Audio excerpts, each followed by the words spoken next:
자, 홍준표 대표, 이완구 전 총리 예상했던 대로의 결과가 나왔다고 해야 합니까? 저는 뭐 그렇게 봤어요. 네. 그러니까 제가 뭐 그렇게 본 이유는 다른 건 아니고 예. 뭐 기본적으로 죄송합니다. 홍준표 대표하고 손학규 대표가 여기서 왜 나와요? 예, 그러게요. 왜 그랬을까요? 예. 만나고 오셨어요? 예? 아니 오늘 아이템이 있길래 그 생각을 하다가 제가 갑자기 홍홍홍홍 확 이렇게 해가지고 손학규라고 했는데 어쨌든 예.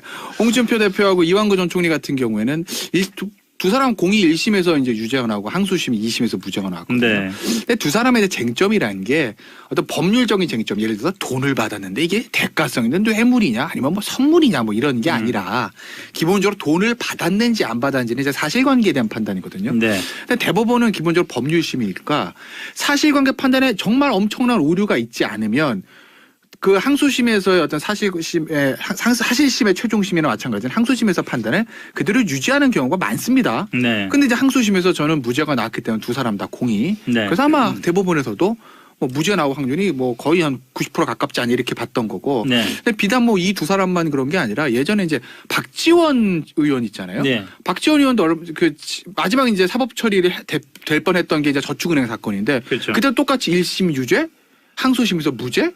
그리고 대법원에서 무죄였는데 그때도 뭐 쟁점은 하나였습니다. 돈을 받았나 안 받았나. 그러니까 그런 이제 사실관계 판단이기 때문에 항소심의 판단을 그냥 유지하는 것 아니겠나. 뭐 저는 그렇게 봐요. 이전 판사님은 지난 수요일인가요? 나오셨을 때 그 고 성완종 전 회장이 남겼다는 자필 메모. 이 메모는 성완종 전 회장이 이미 사망한 뒤에 증거 능력을 갖기가 그렇게 쉽지는 않을 거다라고 녹취하셨는데. 하고 그렇습니다. 녹취하고. 네. 네.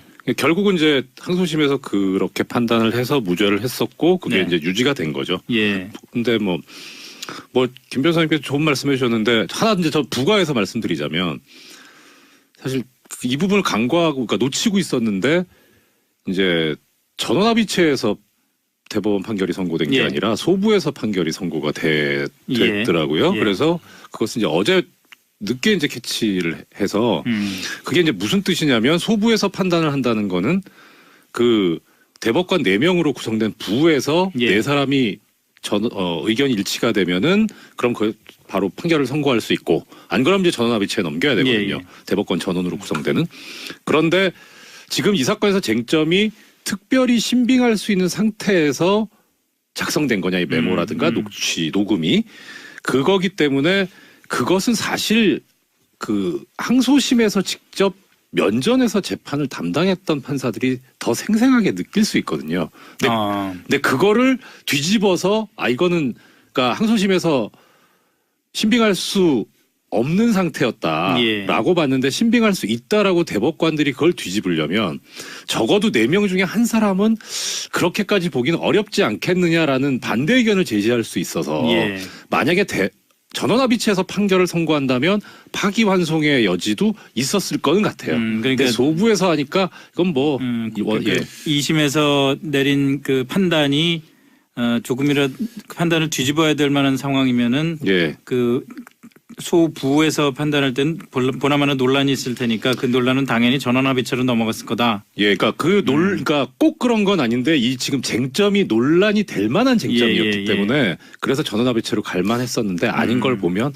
뭐 상고 기각이 되지 않겠느냐, 그러니까 무죄가 확정이 되지 않겠느냐 그런 예상이 좀 가능하긴 했었죠. 이거는 뭐 예를 들어서 그 어떤 법원의 정치적인 성향이나 뭐 이런 거로 의심하거나 문제를 삼을 만한 건 없습니까? 아직까지는 이제 판결문은 사실 보기 전이라 모르겠는데 적어도 이제 다시 한번 말씀드리지만 그 특별히 신빙할 수 있는 상태에서 작성된 것이냐 아니냐라는 건 판례도 좀 꽤 있고요. 그러니까 그런 그 판례 지금까지 나왔던 판례 기준에 맞게 했다면 뭐 정치적인 성향을 의심하기는 좀 그럴 것 같고 뭐 예를 들어 몇 번 말씀드렸습니다만 한명숙 전 총리 판결 같은 경우에는 완전히 절차건 판례건 다 뒤집었었거든요. 유죄를 만들기 위해서. 그러니까 이제 그런 의심이 갔었던 거고. 근데 아직 이제 판결문 보기 전이라 그렇긴 한데 아직까지는 특이점을 발견하지 못한 상태입니다. 이게 정치인들 돈 주고 받는 거 있잖아요. 이게 유죄가 하는 게 쉽지가 않아요. 검찰 입장에 쉽지가 않은 게. 왜냐하면 돈 주고받았다 다 걸리잖아요. 아니 걸리는데 이제 마지막까지 이제 유죄 나오는 경우들이 예. 이제 왜냐하면 계좌로 주는 것도 아니고 그렇겠죠. 그렇죠. 흔적이 전혀 없으니까 결국 이제 진술의 신빙성 준 사람들의 진술의 신빙성인데 아마 이제 윤 부사장 네. 그 사람 이제 진술의 신빙성을 위해서 이제 항소심에서 의심을 했던 것 같아요. 네. 뭐 여러 가지 사유가 있겠죠. 근데 이제 언론에 보도된 것들 중에서 저도 뭐 판결문 본 거 다 본 건 아닌데 언론에 보도된 중에서 가장 이제 유명한 것 뭐였냐면 결국 이제 돈을 어디서 줬냐라는 거잖아요. 내가 홍준표 대표 의원회관에서 줬는데 그때 어떻게 들어갔냐 이런 얘기들 하지 않습니까? 네. 근데 이제 윤 씨 진술이 조금씩 바뀌었는데 그 중에 가장 중요한 진술 중에 하나가 이 의원회관 지하 주차장을 통해서 이렇게 들어와가지고 뭐 5층인가 7층인가 층수는 모르겠는데 아마 제 기억 5층이었던 것 같아요. 5층 몇 호에 있는 홍준표 당시 의원 방에 가서 줬다 이렇게 진술했거든요.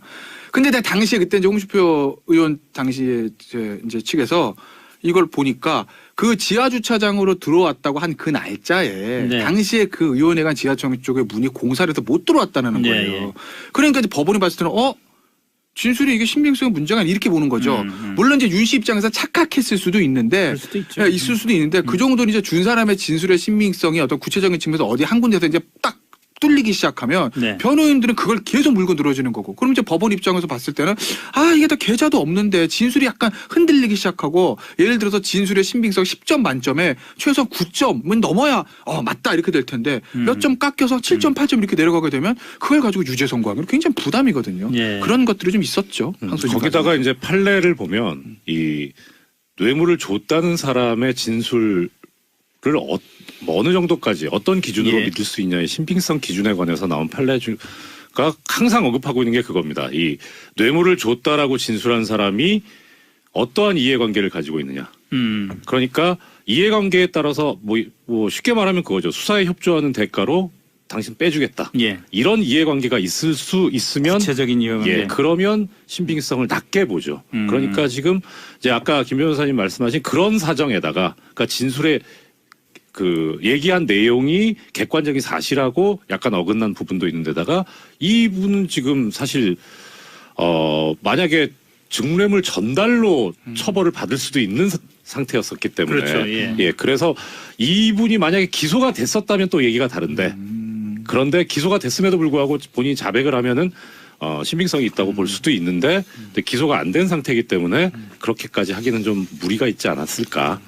그러고 보니까 전 그냥 그 스치듯이 지나가면서 느껴지는 건데 정치인 지금 김태현 변호사도 정치인 돈 받는 거 유죄 확정되기가 쉽지 않다는 말씀하셨는데 그 뇌물을 줬다는 사람의 메모에 그 정치인의 이름이 적혀 있고 또 그 녹취에 이름이 나오고 뭐 이런 정도의 정말 일반인들이 볼 땐 너무나 확실한 증거가 있는데도 불구하고 그 무죄가 난다는 걸 보면은 참 이게 그 실제 일반인의 그 뭐라고 할까요 상식적인 느낌하고 법리적인 판단하고는 참 차이가 큰 것 같아요. 그래서 이제 나오는 말이 그거죠.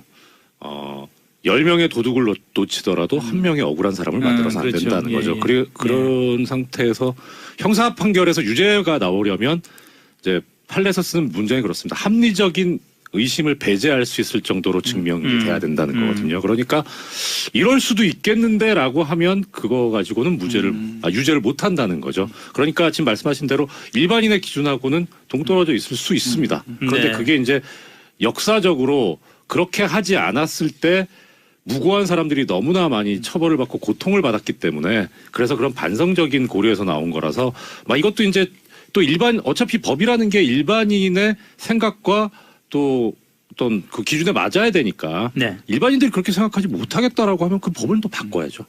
그래서 재밌는 얘기인데요. 근데 잠깐만요. 제가 무슨 마치 홍준표 대표하고 이완구 전 총리가 분명히 유죄인데 왜 무죄났냐 이런 마치 그렇게 말하는 것처럼 들릴까봐 걱정돼서 그런데 그런 뜻은 전혀 아닙니다.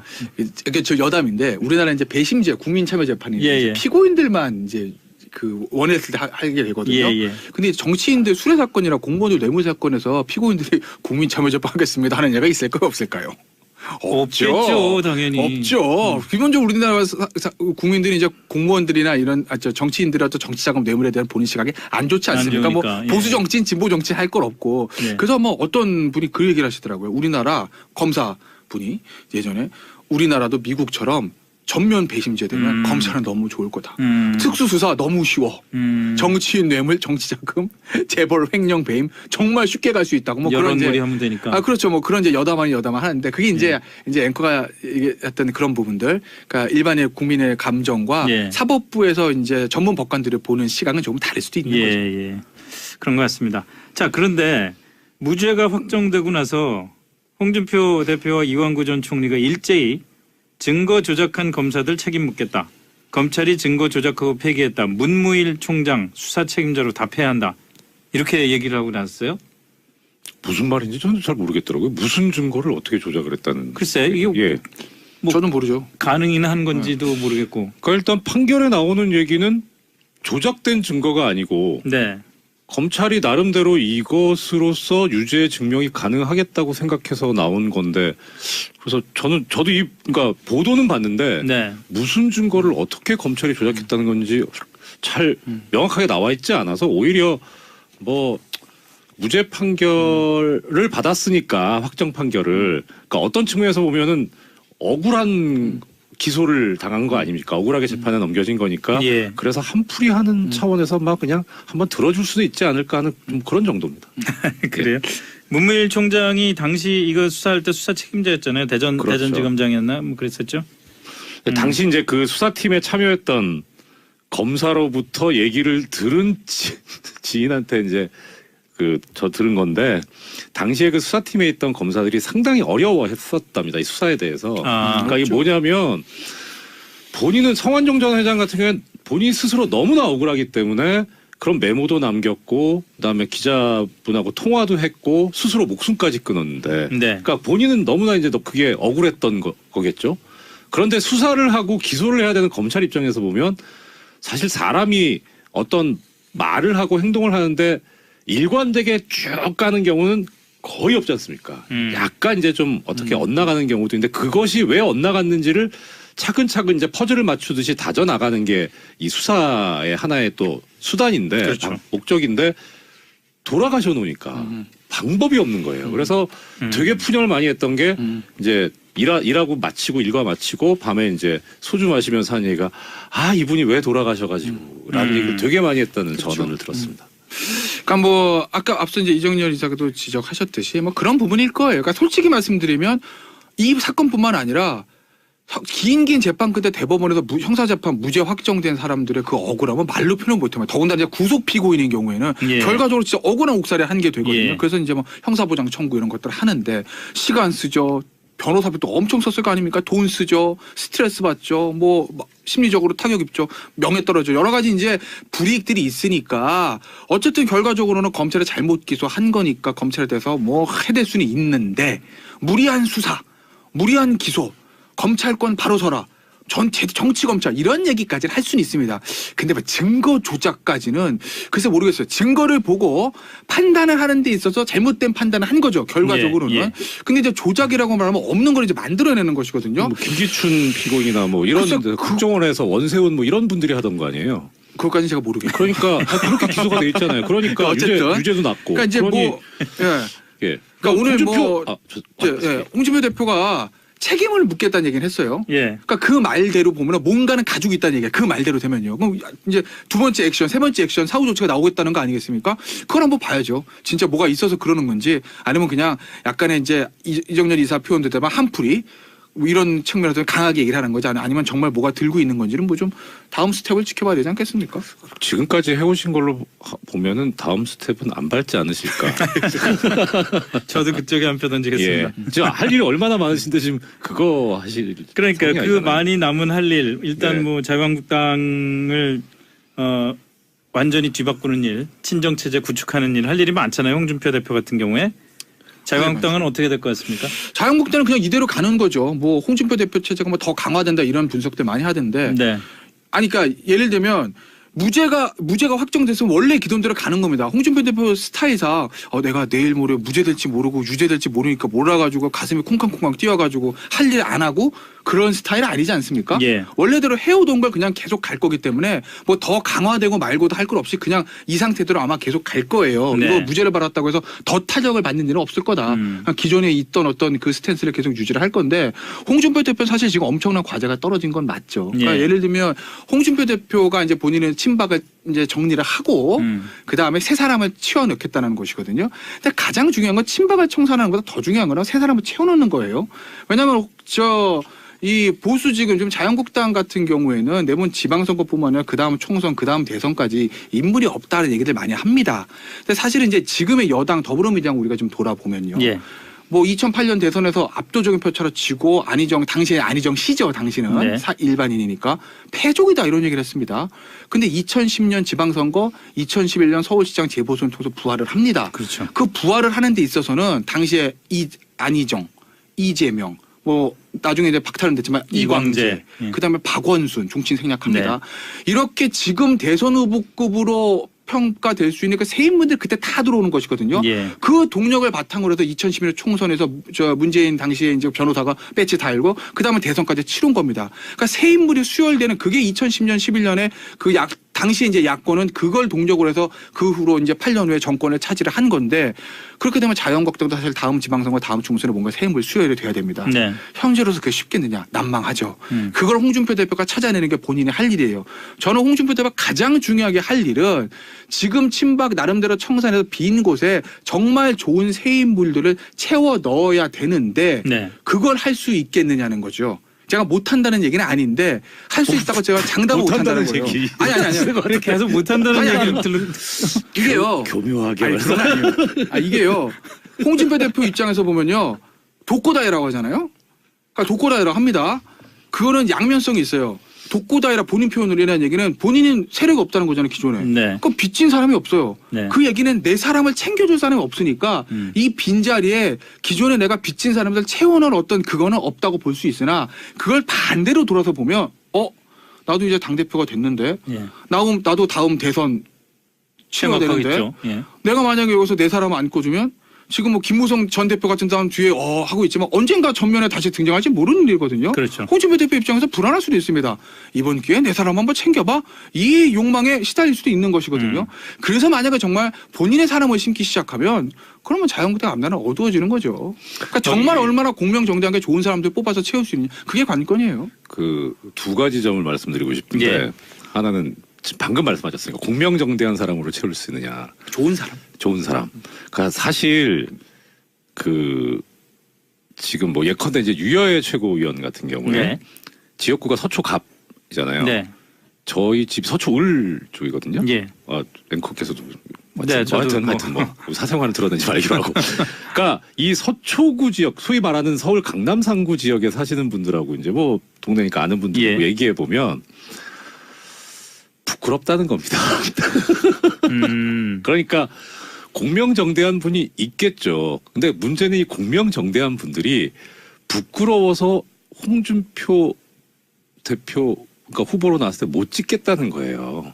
그리고 지금 돼지 발정제하고 뭐 주모 가지고 지금 막 이렇게 뭐 말이 오가잖아요. 그러니까 이게 본인들 입장에서는 왜 이게 억울하게 부당하게 나를 치느냐, 뭐 나를 공격하냐 이런 그런 과정에서 나온 용어일 수는 있는데 그 당을 지지했던 소위 말하는 진짜 소위가 아니고 정말 진짜 애국 보수 세력들은 그분들은 품위, 교양 뭐 이런 걸 상당히 중요시 하시는 맞아요. 분들인데 부끄러워서 여기까지 하고 넘어갑시다.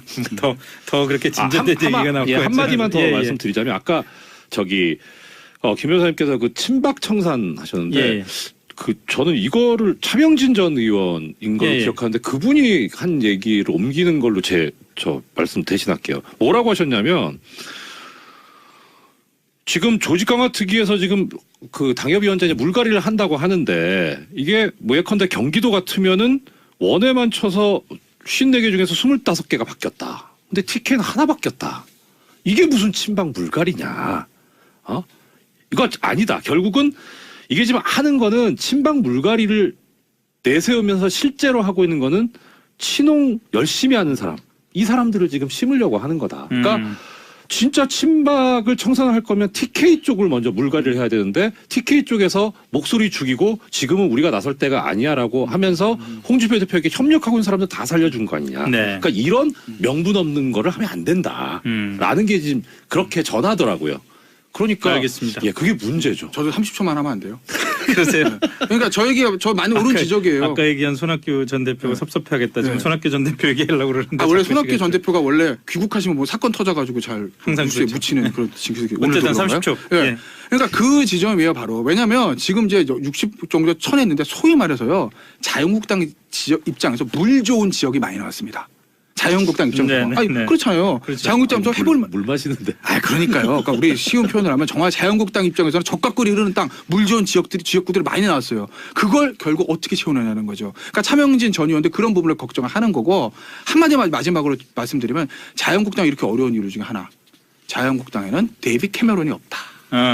무슨 말씀인지 아시죠? 예. 네? 그렇죠. 30초 좀 설명을 해드려야죠. 네. 아 그러니까 여러분들께. 영국 보수당이 정권 대처부터 존 메이저 총리까지 계속 집권하다가 이 토니 볼리어라는 그 노동당 괴물을 만나가지고 네. 고든 브라운까지 해서 10년 넘게 정권을 뺏깁니다. 어떡하지 하다가 그때 탁 튀어나온 사람이 38살 데이빗 캐머런이에요. 젊고 참신한. 젊고 참신하고 그 보수당의 어떤 가치 자체를 조금 이제 중도 쪽으로 좌클릭했던 그래서 이 데이빗 캐머런이라는 사람이 40대 총리하지 않습니까? 네. 네? 자유한국당엔 데이빗 캐머런이 없다. 김태현 변호사를 추천합니다. 감사합니다. 아유 훈훈한 방송이에요. 이슈 토크 결론이 왜 이렇게 나는 겁니까? 훈훈한 도대체? 방송이에요. 이건 네. 아니죠. 이러면 안 되지. 아니 농담으로 하는 거니까요. 참다. 제가. 자, 홍준표 대표, 이완구 전 총리 예상했던 대로의 결과가 나왔다고 해야 합니까? 저는 뭐 그렇게 봤어요. 네. 그러니까 제가 뭐 그렇게 본 이유는 다른 건 아니고 예. 뭐 기본적으로 죄송합니다. 홍준표 대표하고 갑자기 손학규 대표가 여기서 왜 나와요? 예, 그러게요. 왜 그랬을까요? 예. 만나고 오셨어요? 예? 아니 오늘 아이템이 있길래 그 생각을 하다가 제가 갑자기 홍 확 이렇게 해가지고 손학규라고 했는데 어쨌든 예.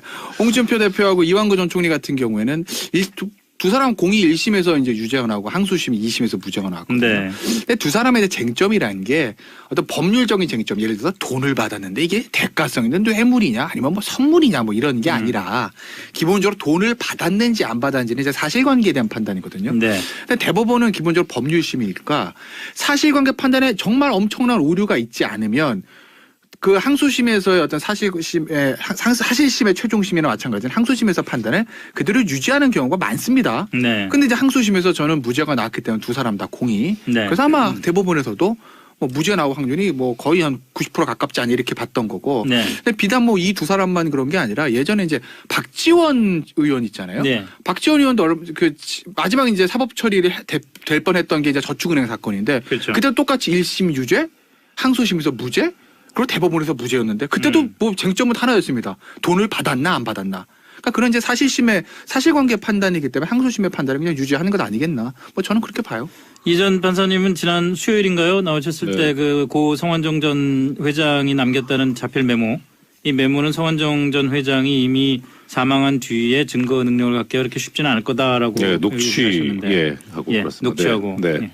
결국은 이제 항소심에서 그렇게 판단을 해서 무죄를 했었고 그게 이제 유지가 된 거죠. 예. 근데 뭐 김 변호사님께서 좋은 말씀해 주셨는데 하나 이제 저 부가해서 말씀드리자면 사실 이 부분을 간과하고 그러니까 놓치고 있었는데 이제 전원합의체에서 대법원 판결이 선고된 게 아니라 소부에서 판결이 선고가 됐더라고요. 그래서 그것은 이제 어제 늦게 이제 캐치를 해서 그게 이제 무슨 뜻이냐면 소부에서 판단을 한다는 거는 그 대법관 4명으로 구성된 부에서 4사람이 의견 일치가 되면은 그럼 바로 판결을 선고할 수 있고 안 그러면 이제 전원합의체에 넘겨야 되거든요. 대법관 전원으로 구성되는. 그런데 지금 이 사건에서 쟁점이 특별히 신빙할 수 있는 상태에서 작성된 거냐 이 메모라든가 녹음이 그거기 때문에 그것은 사실 그 항소심에서 직접 면전에서 재판을 담당했던 판사들이 더 생생하게 느낄 수 있거든요.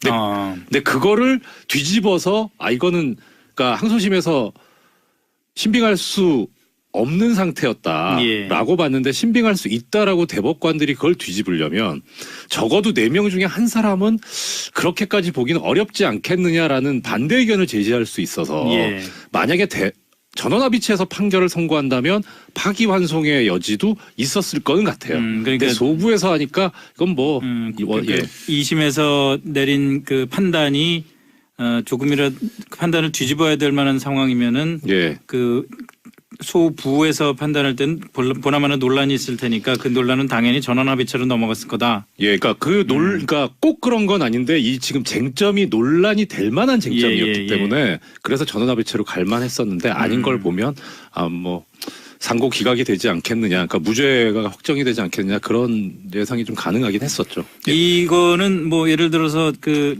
어떤 법원의 정치적인 성향이나 뭐 이런 거로 의심하거나 문제를 삼을 만한 건 없습니까? 아직까지는 이제 판결문 사실 보기 전이라 모르겠는데 적어도 이제 그 다시 한번 말씀드리지만 그 특별히 신빙할 수 있는 상태에서 작성된 것이냐 아니냐라는 건 판례도 좀 꽤 있고요. 그러니까 그런 그 판례 지금까지 나왔던 판례 기준에 맞게 했다면 뭐 정치적인 성향을 의심하기는 좀 그럴 것 같고 뭐 예를 들어 몇 번 말씀드렸습니다만 한명숙 전 총리 판결 같은 경우에는 완전히 절차건 판례건 다 뒤집었었거든요. 유죄를 만들기 위해서. 그러니까 이제 그런 의심이 갔었던 거고. 근데 아직 이제 판결문 보기 전이라 그렇긴 한데 아직까지는 특이점을 발견하지 못한 상태입니다. 이게 정치인들 돈 주고 받는 거 있잖아요.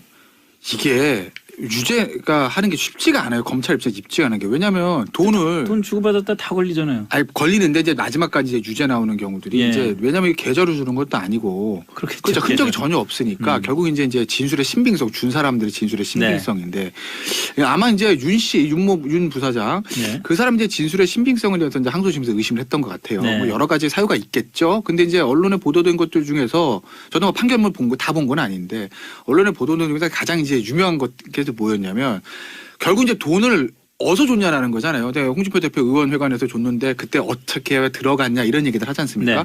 근데 이제 윤 씨 진술이 조금씩 바뀌었는데 그 중에 가장 중요한 진술 중에 하나가 이 의원회관 지하 주차장을 통해서 이렇게 들어와가지고 뭐 5층인가 7층인가 층수는 모르겠는데 아마 제 기억 5층이었던 것 같아요. 5층 몇 호에 있는 홍준표 당시 의원 방에 가서 줬다 이렇게 진술했거든요. 근데 내가 당시에 그때 이제 홍준표 의원 당시에 이제 측에서 이걸 보니까 그 지하 주차장으로 들어왔다고 한 그 날짜에 당시에 그 의원회관 지하청 쪽에 문이 공사를 해서 못 들어왔다는 거예요. 그러니까 이제 법원이 봤을 때는 진술이 이게 신빙성에 문제가 아니라 이렇게 보는 거죠. 물론 이제 윤 씨 입장에서 착각했을 수도 있는데 있을 수도 있는데 그 정도는 이제 준 사람의 진술의 신빙성이 어떤 구체적인 측면에서 어디 한 군데서 이제 딱 뚫리기 시작하면 변호인들은 그걸 계속 물고 늘어지는 거고 그럼 이제 법원 입장에서 봤을 때는 이게 다 계좌도 없는데 진술이 약간 흔들리기 시작하고 예를 들어서 진술의 신빙성 10점 만점에 최소 9점은 넘어야 맞다 이렇게 될 텐데 몇 점 깎여서 7점 8점 이렇게 내려가게 되면 그걸 가지고 유죄 선고하면 굉장히 부담이거든요. 그런 것들이 좀 있었죠.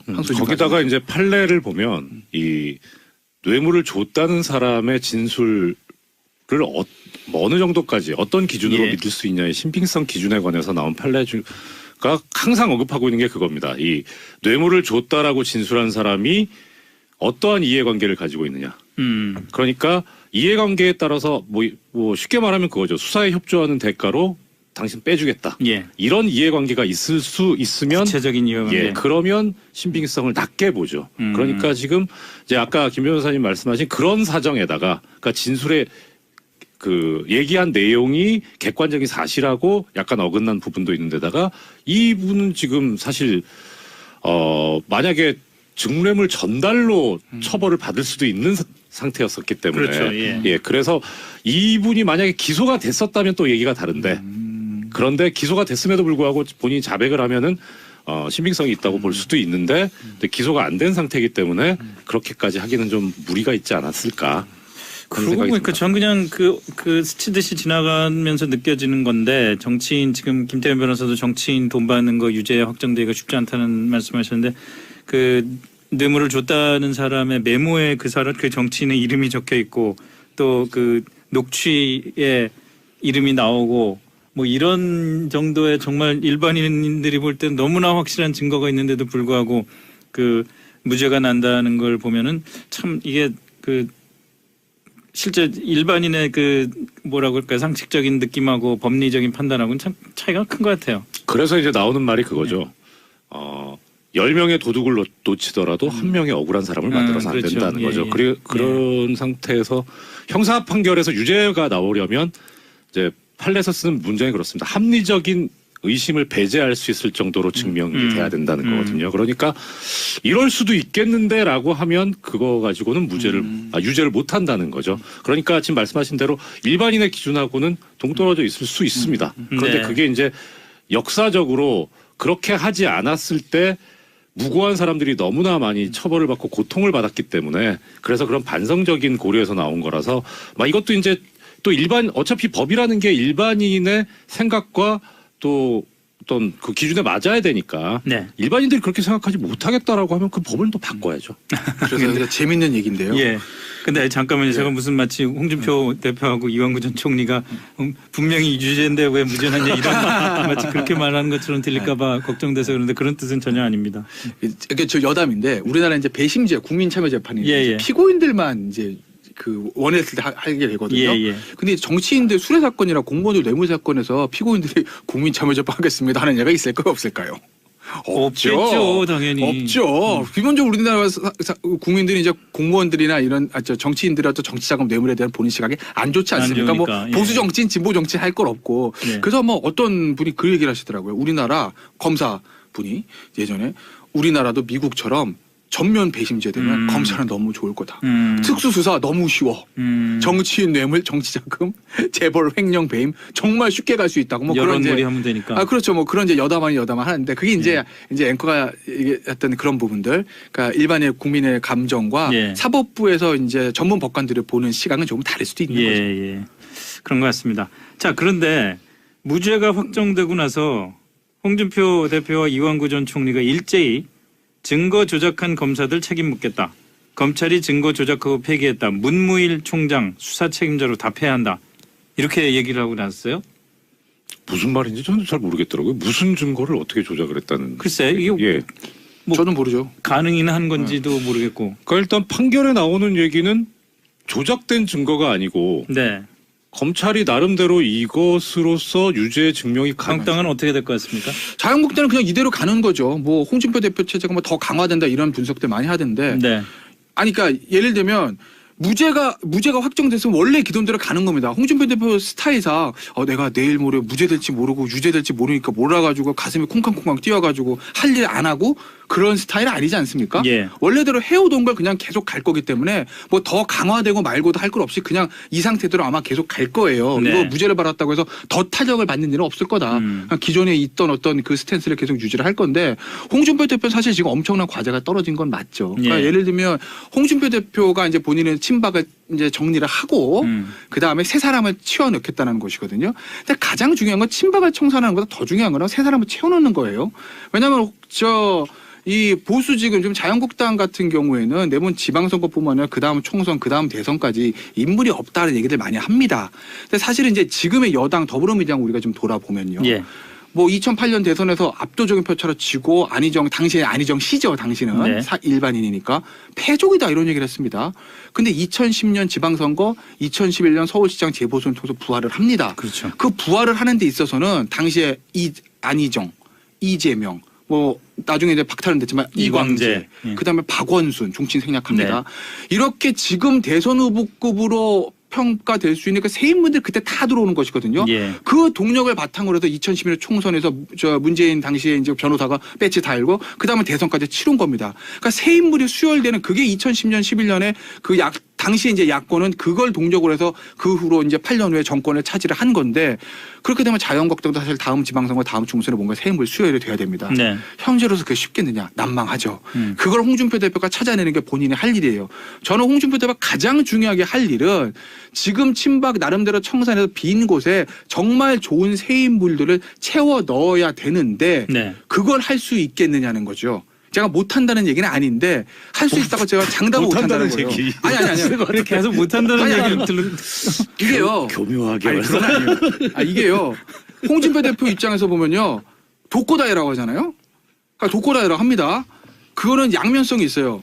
독고다이라 본인 표현으로 이라는 얘기는 본인은 세력이 없다는 거잖아요, 기존에. 네. 그 빚진 사람이 없어요. 네. 그 얘기는 내 사람을 챙겨줄 사람이 없으니까 이 빈자리에 기존에 내가 빚진 사람들 채워넣은 어떤 그거는 없다고 볼 수 있으나 그걸 반대로 돌아서 보면 나도 이제 당대표가 됐는데 예. 나도 다음 대선 치러야 되는데 예. 내가 만약에 여기서 내 사람 안 꽂으면 지금 뭐 김무성 전 대표 같은 사람 뒤에 하고 있지만 언젠가 전면에 다시 등장할지 모르는 일이거든요. 그렇죠. 홍준표 대표 입장에서 불안할 수도 있습니다. 이번 기회에 내 사람 한번 챙겨봐. 이 욕망에 시달릴 수도 있는 것이거든요. 그래서 만약에 정말 본인의 사람을 심기 시작하면 그러면 자유한국당 앞날은 어두워지는 거죠. 그러니까 정말 얼마나 공명정대하게 좋은 사람들 뽑아서 채울 수 있느냐. 그게 관건이에요. 그 두 가지 점을 말씀드리고 싶은데 예. 하나는 지금 방금 말씀하셨으니까 공명정대한 사람으로 채울 수 있느냐. 좋은 사람. 좋은 사람. 그러니까 사실 그 지금 뭐 예컨대 이제 유여의 최고위원 같은 경우에 네. 지역구가 서초갑이잖아요. 네. 저희 집 서초을 쪽이거든요. 예. 앵커께서도 네, 저도 하여튼 뭐 사생활을 드러내지 말기로 하고. 그러니까 이 가능하겠다고 생각해서 나온 건데 그래서 저도 그러니까 보도는 봤는데 네. 무슨 증거를 어떻게 검찰이 조작했다는 건지 잘 명확하게 나와 있지 않아서 오히려 뭐 무죄 판결을 받았으니까 확정 판결을 그러니까 어떤 측면에서 보면은 억울한 기소를 당한 거 아닙니까? 억울하게 재판에 넘겨진 거니까. 예. 그래서 한풀이 하는 차원에서 막 그냥 한번 들어줄 수도 있지 않을까 하는 좀 그런 정도입니다. 그래요? 문무일 총장이 당시 이거 수사할 때 수사 책임자였잖아요. 그렇죠. 대전지검장이었나? 뭐 그랬었죠. 당시 이제 그 수사팀에 참여했던 검사로부터 얘기를 들은 지인한테 이제 저 들은 건데 당시에 그 수사팀에 있던 검사들이 상당히 어려워했었답니다. 이 수사에 대해서. 그러니까 그렇죠. 이게 뭐냐면 본인은 성완종 전 회장 같은 경우는 본인 스스로 너무나 억울하기 때문에 그런 메모도 남겼고 그다음에 기자분하고 통화도 했고 스스로 목숨까지 끊었는데 네. 그러니까 본인은 너무나 이제 그게 억울했던 거겠죠. 그런데 수사를 하고 기소를 해야 되는 검찰 입장에서 보면 사실 사람이 어떤 말을 하고 행동을 하는데 일관되게 쭉 가는 경우는 거의 없지 않습니까? 약간 이제 좀 어떻게 엇나가는 경우도 있는데 그것이 왜 엇나갔는지를 차근차근 이제 퍼즐을 맞추듯이 다져 나가는 게 이 수사의 하나의 또 수단인데 그렇죠. 목적인데 돌아가셔 놓으니까 방법이 없는 거예요. 그래서 되게 푸념을 많이 했던 게 이제 일하고 마치고 일과 마치고 밤에 이제 소주 마시면서 하는 얘기가 이분이 왜 돌아가셔가지고 라는 얘기를 되게 많이 했다는 그렇죠. 전언을 들었습니다. 그러니까 뭐 아까 앞서 이제 이정열 이사도 지적하셨듯이 뭐 그런 부분일 거예요. 그러니까 솔직히 말씀드리면 이 사건뿐만 아니라 긴 재판 끝에 대법원에서 형사재판 무죄 확정된 사람들의 그 억울함은 말로 표현 못해요. 더군다나 이제 구속 피고인인 경우에는 예. 결과적으로 진짜 억울한 옥살이 한 게 되거든요. 예. 그래서 이제 뭐 형사보장 청구 이런 것들을 하는데 시간 쓰죠. 변호사비도 엄청 썼을 거 아닙니까? 돈 쓰죠. 스트레스 받죠. 뭐 심리적으로 타격 입죠. 명예 떨어져. 여러 가지 이제 불이익들이 있으니까 어쨌든 결과적으로는 검찰에 잘못 기소한 거니까 검찰에 대해서 뭐 해댈 수는 있는데 무리한 수사, 무리한 기소, 검찰권 바로 서라. 전체 정치 검찰 이런 얘기까지는 할 수는 있습니다. 근데 뭐 증거 조작까지는 글쎄 모르겠어요. 증거를 보고 판단을 하는 데 있어서 잘못된 판단을 한 거죠. 결과적으로는. 예. 근데 이제 조작이라고 말하면 없는 걸 이제 만들어내는 것이거든요. 뭐 김기춘 피고인이나 뭐 이런 글쎄, 국정원에서 원세훈 뭐 이런 분들이 하던 거 아니에요? 그것까지는 제가 모르겠어요. 그러니까 그렇게 기소가 돼 있잖아요. 그러니까 어쨌든. 유죄도 낮고. 그러니까 이제 뭐 예. 그러니까 오늘 홍준표, 뭐 홍준표 대표가 책임을 묻겠다는 얘기는 했어요. 예. 그러니까 그 말대로 보면 뭔가는 가지고 있다는 얘기야. 그 말대로 되면요. 그럼 이제 두 번째 액션, 세 번째 액션, 사후 조치가 나오겠다는 거 아니겠습니까? 그걸 한번 봐야죠. 진짜 뭐가 있어서 그러는 건지 아니면 그냥 약간의 이제 이정열 이사 표현대로 한풀이 뭐 이런 측면에서 강하게 얘기를 하는 거지 아니면 정말 뭐가 들고 있는 건지는 뭐 좀 다음 스텝을 지켜봐야 되지 않겠습니까? 지금까지 해오신 걸로 보면은 다음 스텝은 안 밟지 않으실까. 저도 그쪽에 한 표 던지겠습니다. 예. 지금 할 일이 얼마나 많으신데 지금 그거 하실. 그러니까 성이 그 아니잖아요. 많이 남은 할 일 일단 네. 뭐 자유한국당을 완전히 뒤바꾸는 일, 친정 체제 구축하는 일 할 일이 많잖아요. 홍준표 대표 같은 경우에